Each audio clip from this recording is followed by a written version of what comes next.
अस्सलाम अलैकुम।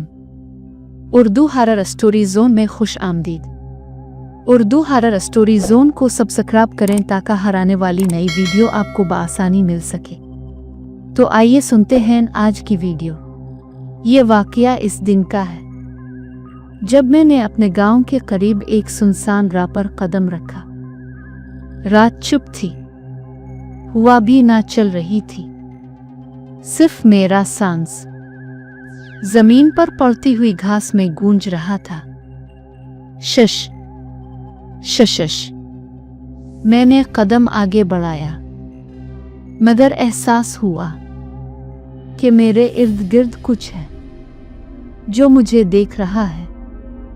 जमीन पर छोटे छोटे सांप चिपक रहे थे, लेकिन ये आम सांप नहीं थे। उनकी आंखें सब्ज रोशनी देती थीं और उनके जिस्मों में ऐसी हरारत थी जो जलती हुई आग की तरह महसूस हो रही थी। अचानक जमीन के नीचे से एक धुंध निकली और धुंध में एक साया नमूदार हुआ, लंबा पतला, सांप की तरह मुड़ा हुआ चेहरा। और एक लम्हे के लिए मैंने महसूस किया कि वो मुझे जानता है और मैं नहीं जान रहा। ये था सांप जनो, जो अपनी लानत के लिए जाना जाता है। ये साया ने आहिस्ता से कहा, यहाँ हर कदम की कीमत है और तुमने कदम रखा है। मैं पीछे हटा, मगर जमीन लरज़ गई और मेरे पैरों के नीचे सांपों के सर हरकत करने लगे। मैंने कदम दौड़ा, मगर राह बंद थी। सांपों ने घेर लिया। हर सांप के मुंह से एक चीख निकल रही थी जो इंसानी कान सुन नहीं सकते थे, बस दिल और रूह में सुनाई दे रही थी। मैंने देखा कि एक साया मेरे सामने आया, आंखें सब्ज और चमकदार, और हाथ नहीं बल्कि लंबे सांप की तरह की झिल्लियां। इसने आहिस्ता से कहा, मैं नेक हूं, पर तुम्हारे लिए खतरा हूं अगर तुमने मेरी जमीन तोड़ी। बचना चाहते हो तो शर्त पूरी करो। मैंने पूछा, क्या शर्त? साया मुस्कुराया, मगर मुस्कुराहट में जहर था। एक जान, एक रूह। तुम्हें खुद फैसला करना होगा। इसी लम्हे जमीन फटी और एक दरिया सा निकला, सांपों का आग की तरह गहरा, और इसमें छोटे छोटे इंसानी इश्काल तीर रही थी जो माजी में इस जिन्नू के शिकार बने थे। मैं खौफ से हकला गया, मगर साया ने मुझे हाथ बढ़ाकर पकड़ लिया और कहा, अगर तुम डरते हो तो ये सब तुम्हारा हो सकता है, लेकिन अगर दिल से लड़ो तो बच सकते हो। मैंने दिल से दुआ की और कदम आगे बढ़ाया। जमीन के फटने के बाद सांपों का दरिया मेरे गिर्द घेर चुका था। हर सांप के मुंह से निकलने वाली आवाज इंसान की नहीं थी, बल्कि किसी कदीम लानत की गूंज थी। ये जमीन हमारी है और तुम यहां नहीं रह सकते। मैंने पीछे मुड़ने की कोशिश की, मगर जमीन ने मेरे पैरों को थाम लिया और एकदम एक लंबा साया मेरे ऊपर आया। सांप जनो, इसके जिस्म की हरारत ऐसी थी कि हवा जल रही थी और हर कदम पर जमीन कांप रही थी। मैंने दिल से आयत पढ़ी और हाथ आगे बढ़ाया। साया रुक गया, आंखों में सब्ज रोशनी कमजोर हुई, मगर वो हंसता रहा। ऐसा हंसा जो खून जमा देता है। सांप जनू ने कहा, तुमने पहली शर्त पूरी नहीं की, अब मैं खुद फैसला करूंगा। जमीन से सांप निकलने लगे, लंबे मुड़े हुए, जिनके जिस्मों में इंसानों की रूहें जली हुई थीं।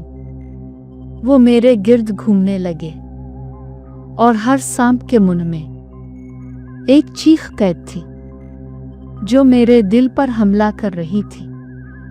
मैंने पीछे हटते हुए एक दरख्त पर हाथ रखा।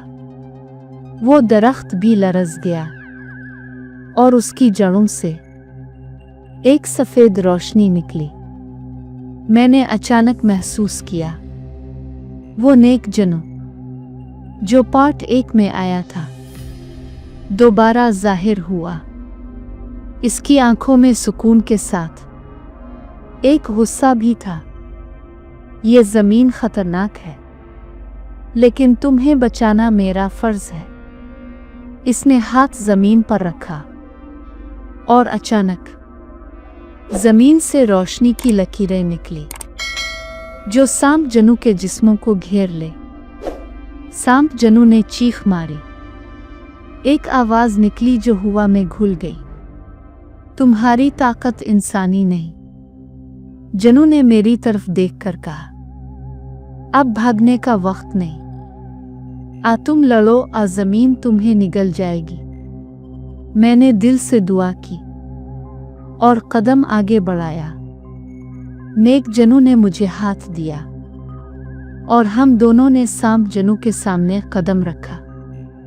जमीन फटी, सांप जनू की चीखें बढ़ गईं और जमीन के अंदर इंसानी रूहें टकरा कर निकलने लगे।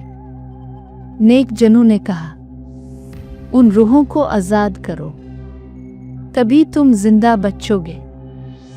मैंने हाथ जमीन में घुसा और एक एक करके रूहें बाहर आई, आसमान की तरफ उड़ने लगे और हर रूह ने सांप जनू को धकेल दिया।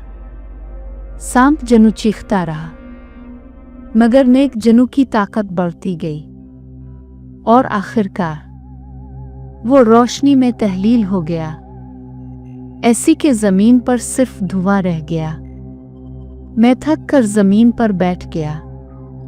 नेक जनू मेरे पास आया और आहिस्ता से कहा, तुमने लड़ाई जीत ली, मगर ये जमीन हमेशा खतरनाक रहेगी।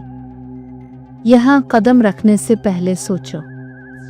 कुछ ताकतें इंसानी अक्ल से बालातर हैं। मेरी बहन भी जाग गई। हर चीज नॉर्मल लग रही थी, मगर मैं जानता था कि हम सब ने कुछ ऐसा देखा है जो सिर्फ आंखें खोलकर नहीं देखा जा सकता। नेक जनू ने आखिर में कहा, मैं हमेशा तुम्हारे करीब नहीं रह सकता, लेकिन अगर फिर कभी सांप जनू वापस आए तो तुम्हें याद रखना कि ये जंग खत्म नहीं हुई, ये सिर्फ एक शुरू है।